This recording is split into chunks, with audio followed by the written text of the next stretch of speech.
이 두 명 중에 한 명을 꼭 사귀어야 한다면 첫 번째, 데이트하는데 휴대폰만 보는 사람. 두 번째, 데이트 중 화장실 간다더니 30분 동안 안 돌아오는 사람.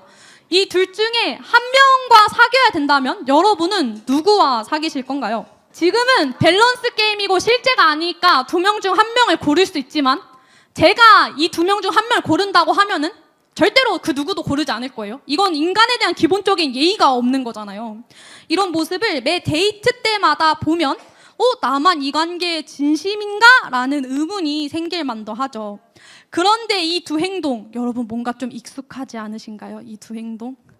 네, 모두가 다 그렇다는 것은 절대 아니지만 예배를 드리는 일부 틴즈 친구들의 모습도 이와 비슷한 부분이 있죠. 그럼에도 꿋꿋이 휴대폰 하는 친구도 있죠. 네, 사랑하고 축복합니다.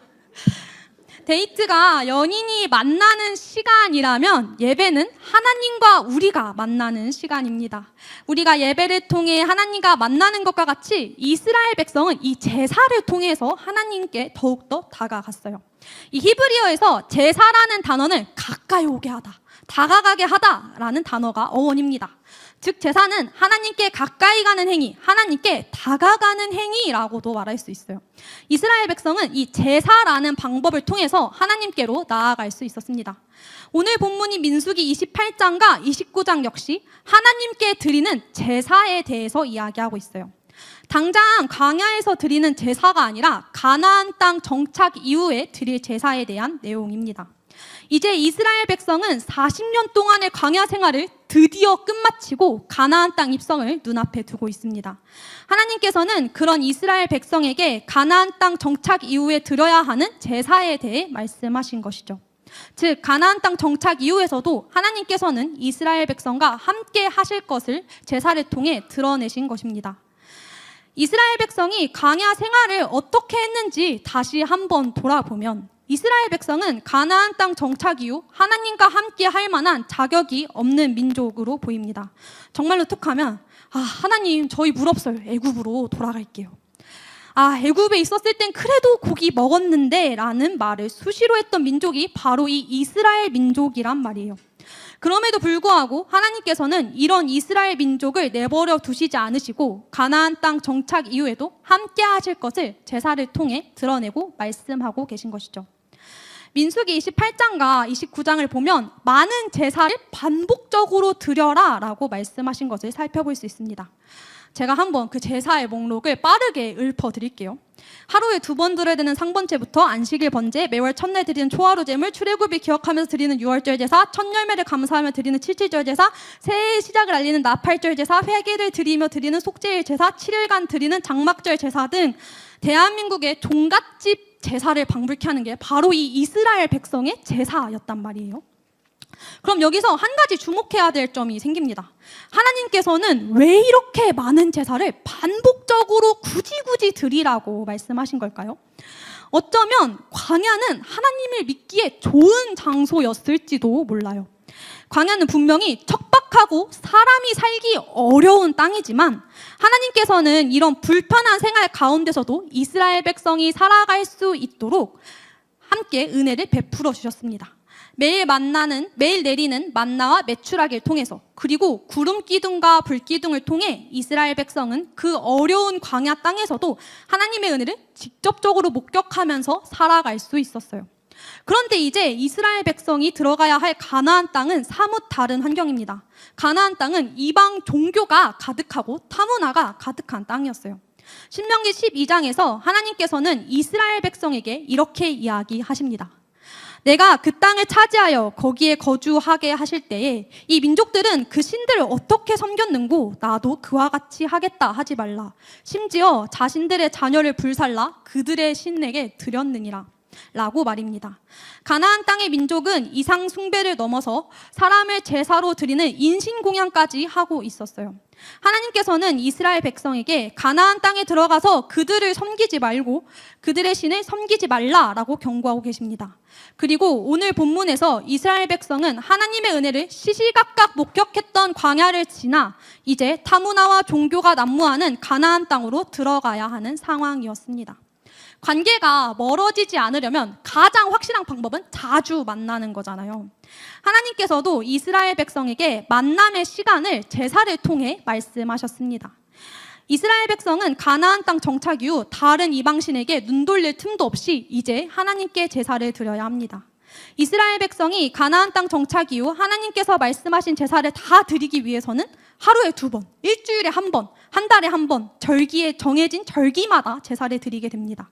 이렇듯 반복되고 주기적으로 드리는 제사 가운데 이스라엘 백성은 자신들의 삶의 시간을 하나님께로 초점을 맞추고 더 나아가 반복되는 제사를 통해 우리는 하나님의 백성임을 계속해서 마음에 새기는 것이죠. 근데 이런 이스라엘 백성의 제사와 이방신의 제사에는 분명한 차이점이 있었어요. 아까도 이야기했듯이 이스라엘 백성의 제사는 하나님께 나아간다는 의미가 있습니다. 이스라엘 백성이 제사를 드리는 이유는 죄를 사함받고 감사드리고 헌신함으로 하나님과의 관계를 유지하는 데 있었어요. 그런데 이렇게 하나님과의 관계를 유지하기 위해서 제사의 가장 중요한 요소는 제물의 질이 아니라 하나님께 어떤 마음으로 제사를 드리냐였습니다. 그에 비해 이방신의 제사는 그렇지 않았어요. 이방신의 제사는 제물을 바침으로써 그 신이 제물을 만족하면 복을 내려주는 방식이었습니다. 그렇기에 제사를 드리는 사람의 마음은 중요하지 않았습니다. 오히려 가장 중요한 것은 어떤 제물을 바치느냐, 얼마나 값비싼 제물을 바치느냐가 가장 중요한 것이었어요. 이후에 이스라엘 백성은 결국 제사의 본질을 잃은 채 제사의 형식만 남게 됩니다. 하나님께서는 이사야에서 이스라엘 백성에게 이렇게 말씀하십니다. 개인적으로는 이 말이 조금 충격적이었어요. 다시는 헛된 제물을 가져오지 말아라. 다 쓸모없는 것들이다. 분향하는 것도 나에게는 역겹고 조화루와 안식일과 대회로 모이는 것도 참을 수 없으며 거룩한 집회를 열어놓고 못된 짓도 함께하는 것을 내가 더 이상 견딜 수가 없다라고 말입니다. 하나님께서 이스라엘 백성에게 제사를 드리라고 한 그 본질은 하나님의 백성으로 살아가는 것에 있었습니다. 제사를 반복적으로 드림으로 삶의 시간을 하나님께 드리고 초점을 하나님께 맞추는 데에 있었어요. 즉 이스라엘 백성이 아무리 하나님의 말씀에 따라 제사의 시간을 지키고 제사의 방법을 지키더라도 제사를 전심으로 드리지 아니하고 하나님의 백성과 같이 살아내는 것이 없다면 이는 이방 제사와 다를 것이 없습니다. 하나님께서 제사를 통해 이스라엘 백성에게 요구하신 것은 하나님의 백성으로 살아내는 것이었습니다. 하나님께서 형식적인 제사를 넘어서 이스라엘 백성에게 삶의 제사를 요구하셨습니다. 오늘날 우리는 하나님께 제사를 드리고 있나요? 사실 제사를 드리지는 않죠. 만약에 현대에서도 제사를 드린다고 생각해보면 저는 이 시간에 설교를 하지 않고 아마 양을 잡다가 피를 다 뒤집어 쓴 채 여러분 앞에 나타났어야 했을 것입니다. 바람이 불어도 장막에 불을 피우면서 막 눈물을 흘리면서 제사 언제 끝나 이러고 있던 게 아마 저의 모습이었겠죠. 제사를 드리지 않아서 얼마나 다행인지 몰라요. 그렇다면 오늘날은 왜 제사를 드리지 않을까요? 순서가 너무 번거롭고 어려워서일까요? 우리가 오늘날 제사를 드리지 않는 이유는 따로 있습니다. 그것은 바로 예수님께서 십자가에 단 한 번의 영원한 제사를 드리셨기 때문입니다. 히브리서에서는 이에 대해 이렇게 말하고 있습니다. 한번 함께 읽어볼까요? 시작! 모든 제사장은 날마다 제단에 서서 직무를 수행하면서 똑같은 제사를 거듭 드리지만 그러한 제사가 죄를 없앨 수는 없습니다. 그러나 그리스도께서는 죄를 사하시려고 단 한 번의 영원히 유효한 제사를 드리신 뒤에 하나님 오른쪽에 앉으셨습니다. 히브리서에서 이야기한 것과 같이 우리는 더 이상 제사를 드리지 않아도 됩니다. 왜냐하면 예수님께서 우리의 죄를 대속해 주셔서 우리의 죄를 해결해 주셨기 때문입니다. 우리의 죄를 대속할 양도, 송아지도 필요 없고 제사를 드리기 위한 불도, 번거로운 절차도 필요 없습니다. 구약에서 이스라엘 백성이 드렸던 제사는 꼭 반드시 드려야만 했던 의무적인 체계였습니다. 이스라엘 백성 중 제사를 드리지 않은 사람은 그 민족에서 끊어지고 출교당했습니다. 그런데 예수님께서 우리의 죄를 용서하시기 위해 십자가에 자신을 내어드림으로 우리는 의무적인 제사가 아니라 자발적인 응답으로 예배를 드리게 됩니다. 다시 말하면 예배는 제사와 같이 강제적으로 드리는 것이 아니라 자발적으로 드리는 것입니다. 근데 꼭 이렇게 자발적으로 드리는 거다라고 이야기하면 이런 질문하는 친구들 꼭 있어요. 전도사님, 그럼 저 예배 나오기 싫으니까 다음 주에는 예배 나오지 않아도 되나요? 라고 말입니다. 자, 이렇게 물어보면 저는 그래도 예배는 나와야지 라고 대답해야겠죠. 여러분 중에 혹시 나는 살면서 단 한 번도 예배에 빠져본 적 없다 하시는 분들 계세요? 난 단 한 번도 예배에 빠져본 적 없다, 살면서 단 한 번도 예배를 빠져본 적 없는 사람은 아마 없을 거예요. 여행이나 가족 모임 등등 피치 못할 사정 때문에 한 번쯤은 예배에 빠져본 적 있잖아요. 그런데 여러분이 예배에 빠졌다고 해서 갑자기 그 한 주간의 삶이 불행해진다거나, 교회에서 어떻게 예배에 빠지실 수 있어요? 저희 교회 이제 앞으로 못 오니까 다른 교회로 가세요 라는 말 여러분 들어보신 적 없죠? 왜냐하면 예배는 억지로 드리는 게 아니라 자발적으로 드리는 것이기 때문입니다. 그럼에도 하나님을 믿는 사람이라면, 그리스도인이라면 예배는 중요합니다. 여러분에게 예배에 대해 어떻게 설명을 해야 될까 고민을 많이 해봤어요. 그러던 와중에 예배가 중력과도 같다라는 생각이 들었습니다. 근데 제가 물리학을 잘 못해서 여러분께 설명을 잘 할 수 있을지는 모르겠어요.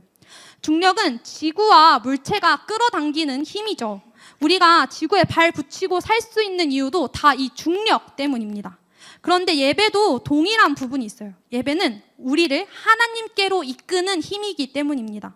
중력이 없으면 지구에 발 붙이고 살 수 없는 것과 같이 예배가 없다면 우리의 마음 역시 하나님께 붙여질 수 없습니다. 우리는 삶을 살아가면서 하나님과의 방법과는 다른 이야기를 듣게 됩니다. 내가 행복하려면 남들보다 더 많이 가져야 해. 약하면 무시당해. 강해야 살아남지. 다른 사람은 믿지 마. 너 자신만 의지해. 이런 이야기들 가운데 우리의 시선은 흩어지고 믿음은 희미해져 갑니다. 일상의 시간 가운데 희미해진 믿음을 붙잡고 다시 하나님께로 나아가게 하는 것이 바로 예배입니다. 예배가 강제성이 없음에도 불구하고 예배를 드리는 이유는 매주 반복되는 예배를 통해 한 주간의 삶을 하나님의 방법대로 살기 위함입니다. 우리는 예배 중 찬양의 가사에 감동받아 하나님의 뜻대로 살아가겠다고 결단하기도 하고, 설교 시간 중 다른 사람이 고백한 하나님을 통해 하나님을 더욱 알아가기도 합니다. 또한 수련회에서 친구들과 쌤들과 함께 기도함으로 하나님과 더욱 친밀한 관계로 나아가기도 합니다. 우리가 하는 모든 믿음의 경험은 결국 예배에서 나옵니다. 그런데 이 예배 가운데 여러분은 어떠한 태도를 갖고 계신가요?